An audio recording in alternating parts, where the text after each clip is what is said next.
Hello, Internet, and welcome to my live reaction for To Your Eternity, Chapter 143.5. When we last left our heroes, Fushi had stolen the, card keys to get into Misaha's apartment, to get the pictures off of Izumi's computer, as she requested. And then he kind of turned into a bird to spy on the Guardian Knocker in Misaha and Funa, after Misaha got a shard of glass stabbed through her hand. We learned that Misaha regenerates when she's under the control of the Guardian Knocker. And then we see Yuki come up, and we see his bid for peace with just a handshake that the Guardian Knocker accepts. Almost certainly some gambit to make Fushi believe that peace is really possible here. And so, yeah. Fushi ends up going to Misaha's apartment to get the computer, but he doesn't know how computers work, so he tosses it in the, river. He's found by Aiko, kind of reads him the riot act, and Fushi runs away, right to where Yuki is, as Yuki kind of Fushi criticizes Yuki for his very naive idea of peace, and Yuki presents Fushi with a pot, seemingly the same style made by the earthenware people, by Idi or Echo or whatever translation you want to call her, but supposedly made by Yuki himself, with a message. And that's where we open off, with that long introduction out of the way, with Fushi staring at the pot. Then you made that pot? Yeah, well, I kind of, engraved a message on it. And Fushi looks at him. How?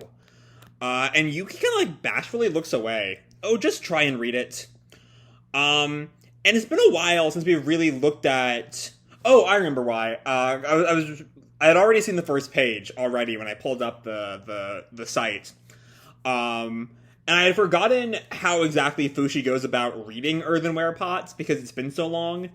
But he has to transform into Idi's brother, right?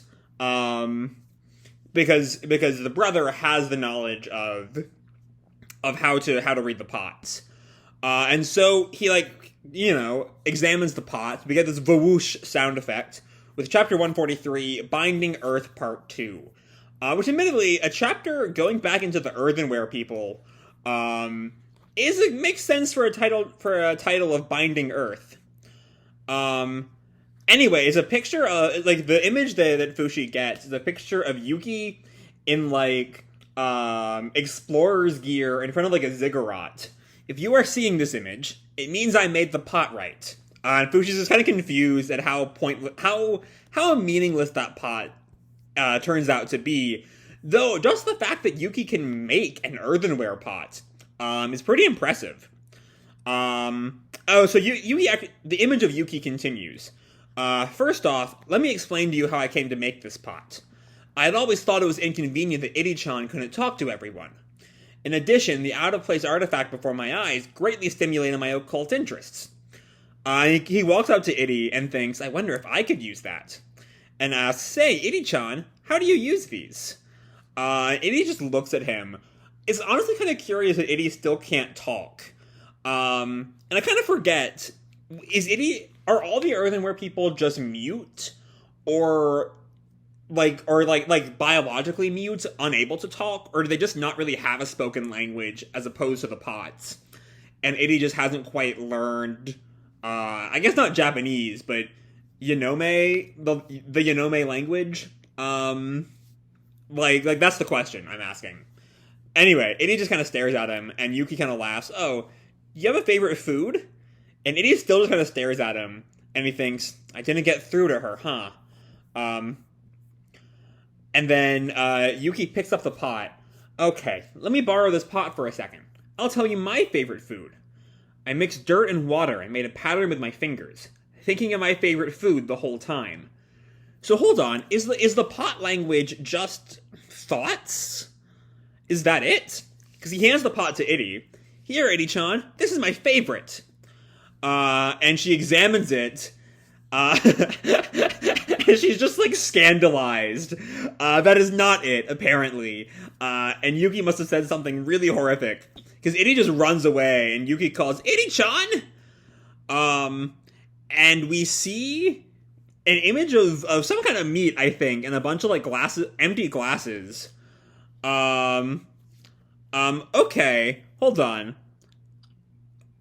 Okay. So it did work, apparently. Because we cut to Yuki talking to Gugu. My man. I'm glad to get at least a little bit of appearance. Gugu, bro, fried chicken's my favorite. Yeah, Iri-chan showed me a picture of some, so I figured she wanted me to make it. So apparently that is all you have to do. The language is just kind of thought. The thought you put into the pot making becomes the message of it, I guess. This might be something we've learned already and I've completely forgotten about because it is introduced in a part of the manga I'm not really a fan of, and so I kind of blocked a lot of it, I think. Anyway, so Yuki looks over at Iri. That's right. My words got through to her. I'd say it's kind of like a barcode. Even if we don't have the power to read them, we can make them. And we just see Iri, like, smiling at the idea that she's, like, helped her friend, which is really nice. I hope we get some more Iri, honestly. She's a character I don't really have a lot of thoughts about, but she seems nice. Anyway, the image of Yuki continues. Using this ability, we can transmit information to Iri-chan or you and her brother's form without anyone seeing it. So we can communicate without the knockers in heaven finding out. Okay, that's useful, it's useful for, like, Yuki and Fushi. As, like, a one-way thing. I don't know how Fushi could communicate to Yuki or Bon or any of the others if he ever lets them in on the fact that knockers are still around, using this method. But, I don't know, we'll see. Anyway, and Fushi asks, knockers in heaven? And Fushi, as the boy, can talk, so I don't think it's a biological thing. Excuse me. That Iri can't talk. It's just she doesn't know Yanome. But anyway, Yuki explains, the ones outside the Earth. I looked it up. There's plenty of info left. That's how the knockers with no eyes, ears, or noses can find you. Okay. So I'm curious that, like, Fushi is asking Yuki for exposition here, whereas Yuki has in the past not really been an expository character, given that he doesn't really know most of the, like, he doesn't have the first-hand experience with knockers that Fushi or Bon have. He's just kind of been in the background, with some naive ideas of how to fight. There's also something I've been thinking about, with the, thanks to revisiting the beginning of the story with the anime, is a line the Beholder says when the knockers are first introduced, that they've been sent by some, or he doesn't say sent by someone, but he does say sent, and sent implies being sent by someone. And I don't think we've ever had much of an idea of who is sending the knockers. Like the Guardian Knocker back in the back half of Act 1, told us that, like, the knockers are there because they believe heaven is better than earth, and so sending people to heaven, i.e. killing them, is a mercy. But with that whole storyline, there was never the sense of there being some individual sending the knockers. And for some reason, this little bit of info right here kind of draws that to mind. I don't know why, now that I look at it again. Anyway, Fushi takes that and thinks, when Mizuha-senpai... Oh no, this is still Yuki. When Mizuha-senpai's knocker was inside Kahaku, it received messages from other knockers, right? From where? How? I wanted to know, so I tried to figure out how those two were connected. Oh, he was, like, playing a game with them. This is with Funa and the Guardian, back last chapter. I asked them a weird question while other students were around and watched how they reacted. Funa-senpai kept looking in Mizuha-senpai's direction as if to check with her. That shows they use their eyes for communication, right? If they had telepathy, they wouldn't need to do that. That means the terrestrial knockers aren't connected through telepathy. Alright, that's some honestly really good thinking on Yuki's part. I even had Bon-san ask Fan and Nixon whether they can use telepathy. And Bon gets back to Yuki. What's that? They ask. Apparently, residual spirits don't understand what telepathy is. So where does it come from? The Knockers aren't outside Earth and aren't bound to its rules. They use extraterrestrial rules to send information to the basic Knockers, which are extraterrestrial beings, and the half and fully merged ones. Alright, okay. And Fushi's reaction is, I get it. I don't know what this telepathy stuff is, but I can tell what you're trying to say. And that there, honestly, is a really good use of Yuki's character. Because unlike Fushi and the Immortals, who are all bound by, I mean, it's hard to say realistic rules, but are only really bound by things that they've personally experienced, right? They only believe in Knockers because they've seen Knockers, they believe in immortality because they've seen immortality, and shapeshifting because they've seen shapeshifting. Yuki was introduced as a member of the Occult Club.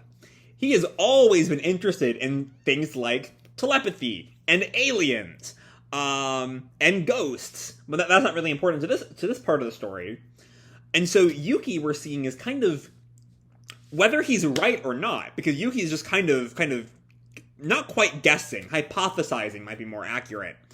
As to everything about extraterrestrial Knockers and telepathy, it's still a way of looking at things that I think only Yuki could have. So that's nice. I also like the idea that Yuki might be wrong. Nothing about what Yuki is saying here is set in stone. He's just kind of trying to work things out on his own. So yeah, Yuki's really coming into his own as a member of the team.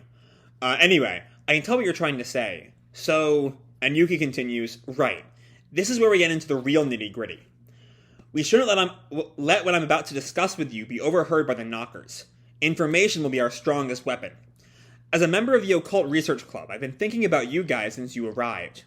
If you think you're losing now, and I think he's saying all this, through the pot, through the earthenware skills. If you think you're losing now, be warned there's a bigger loss waiting ahead. The Knockers in the world now aren't simply living their lives. Their original objective was to lead our souls, our Phi, to paradise. Oh, I do still think we can forge a peace accord from the heart with them. But their current actions are so inconsistent that even though they talk about coexisting, it sounds like a scheme to me. I'm glad Yuki is just finally coming out and saying it. Fushi spent so much time wondering, maybe they're not that evil. But, Yuki's no, they're scheming something. He still wants peace, but he doesn't believe that's really in the Knockers' cards. If their grand cause is leading our Phi to paradise, then we humans are pitiful prisoners, trapped in our fleshy bodies to them, and you are the enemy. If we are to believe their policy, they shouldn't have bodies. So the fact that they're entering those grotesque bodies and limiting themselves to terrestrial rules to stay on Earth means that their plan isn't complete. As long as you're around, Fushi, then they can't call their plan complete. They couldn't kill you with a fake memory. Even if you're chopped up or turned to fish poo, it wouldn't mean you're dead. Right now, they're looking for where your life is located. If it was me, I know what I'd do. If I can't kill you, I destroy the one who created the rule called you.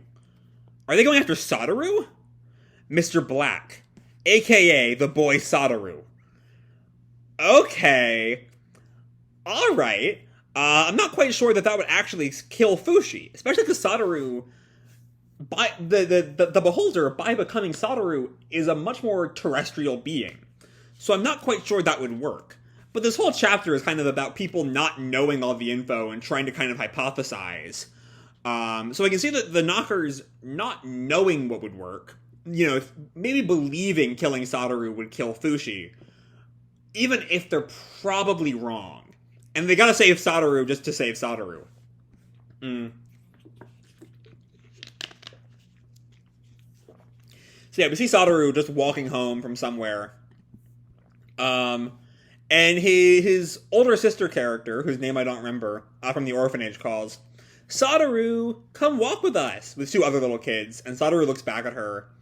And then there's a flash of light, and the big sister asks, do you see a light? Huh? Wow, that doesn't happen much this time of year. And then there's a rumbling as the two kids kind of hold on to her, and one of them peers over the big sister to the other. Scaredy cat. You were scared too, sis. I didn't scream, though. Ugh. And the big sister gets onto her. Hey, Michi, don't tease Tamori. And just then there's a crack of light, crack of lightning as all of them kind of panic. The Michi and Tamori hang on to the big sister as they all kind of scream. And the big sister kind of collects herself real quick because she has to be the big sister role. And I think that's Tomori who says, "I'm scared." The big sister, there, I'm with ya. And then she looks over at Satoru as another flash of lightning happens, and Satoru is just kind of stone-faced as the thunder rumbles. And the sister calls, "Aren't you scared, Satoru? Come here." And Satoru looks back at her. "I'm not scared. Don't try and act tough. Come here and let me take care of ya." And there's a big flash of lightning as the sister says, "That's gonna be a big one." And Satoru kind of like scrunches up his shoulders as the sister looks at him. And then just grabs him. "I'm scared." And then Satoru just kind of stares blank-faced as she says, "Sorry, Satoru. Looks like I'm the scaredy cat." And that's kind of where we leave off. Okay. So that's the ending. Like, I was expecting the chapter to end with, like, the knockers showing up for Satoru, immediately kind of catapulting us into the next part of the arc. But that's very much, like, not what happens. Sumika is the big sister's name. I did a quick wiki search. But yeah, I was very much expecting, like, once Yuki said they're going to be after Satoru next, that we'd, get either the Guardian Knocker or Funa or Izumi or someone going after Satoru. And that just kind of doesn't happen. We'll still get we might still get that eventually. But I think that part of the chapter is more to just sort of reintroduce us to Sumika, who hasn't really done much since her introduction.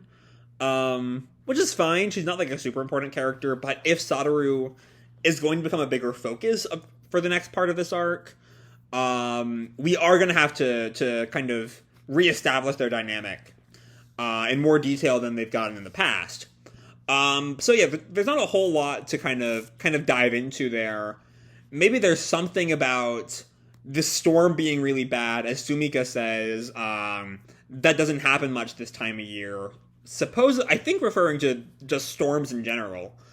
So maybe there's something there, but that's a bit of a stretch. The bulk of this chapter is Yuki. And Yuki is kind of at his absolute best this week. Kind of working out, how to make the earthenware pots just by pure strength of will. He just, like, has an idea and he goes with it. And it works. Apparently which makes, I initially read Itty's reaction on page 3 as, like, him saying something super scandalous on accident. But I think it's more just shock that Yuki learned how to speak her language. So yeah, that's nice. It kind of stretches belief that their language is just pouring their thoughts into a pot. Though maybe there's some kind of low-level telepathy that the earthenware people have. They can kind of just read the emotions of the pots, like a biological thing. I mean, maybe given that this chapter kind of, introduces telepathy on the knocker level, maybe the earthenware people also have some kind of very, very low-level telepathy. And so by anyone, asserting their emotions into a pot, the earthenware people can pick up on that with said telepathy, and that's how they communicate. That might be it. Which would explain why Yuki can kind of can learn to use it so easily, even if he still can't understand it. But then Yuki really sort of, acquits himself as a much smarter person than I've really been giving him credit for. It wasn't naivete that led him to confront Funa and the GK. That's what I'm tired of saying Guardian Knocker, so I'm just saying GK. It was just like, it was a plot to work out how they're communicating, which is somehow by eye movements. And it's unclear if that's meant to be like they can communicate in like full sentences via eye movement, or if it's more like in the way that you might look at someone in real life to see like what's okay to say. That's not quite known.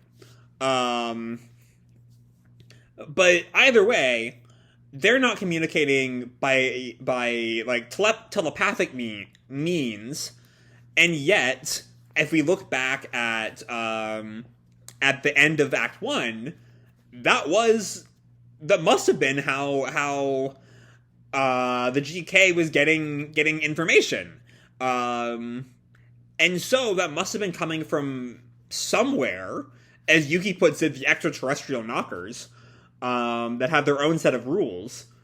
And so, and so Yuki, because he has this kind of occult-themed mindset, because of his time in the Occult Club, is sort of looking outside the known rules of reality to sort of hypothesize what the fuck is going on. And I think if he's not completely right, I think he is closer to being right than anyone yet. Which is, a step in the right direction. He also just comes out and says it. The knockers are playing ya. They talk about coexisting, but it's all talk. Even if, they say they're just gonna kill suicidal people. And even if we were to posit that was okay, which it isn't. It is not okay. But even if we were to posit that, they won't stop there. Their goal is to kill everyone. But also, so there's, I want to look at this bit on page 7 again. When he starts talking about the knockers entering those grotesque bodies and limiting themselves to terrestrial rules, because according to their policy, they shouldn't have bodies. And so, I feel like there's something hidden underneath the phrase, their plan isn't complete. Like, it could be a literal thing. Their plan isn't complete because people are still alive. Because Fushi is stopping them. And yet, the fact that he's saying that so late in this explanation, when it's something so simple, makes me think there's another layer there. And I can't quite put my finger on what that layer would be. But I think there's something there. I don't know. Either way, Yuki posits their current working theory is to destroy the one who created the rule called Fushi. And it's unclear if that would actually do anything to Fushi, because Fushi is alive. And at this point, Satoru doesn't have much in the way of powers. He can, sense knockers, I think. But I think that's all he's got, because he gave Fushi the reconnection power. And so I don't really know what's left. That's he's no longer a sort of a spirit. He's no longer immortal. He ages like a normal person. So I don't know if killing Satoru would even do anything to Fushi at this point. Especially because I don't think the Beholder was planning to have Fushi die in 80 years. Like, Satoru would die in at least 80 years. So I don't know if there's so I don't really know what this will do. But I do understand the knockers thinking this might do something, and so doing that first. That's their first plan. So yeah, a really good chapter this week. Yuki is just, I don't know, I was not expecting this much from Yuki. I'd always seen Yuki as kind of childish, kind of naive, and he played all of us. That's what I'll say about that. But yeah, now it looks like Satoru is going to be taking center stage in the coming chapters. And I'm excited to see where we go with that. So I'm going to leave this video off here. Hope you all enjoyed the chapter and the video itself. If you did, feel free to drop me a like or subscribe. Do whatever makes you happy, And remember, your life is your own, okay? Bye!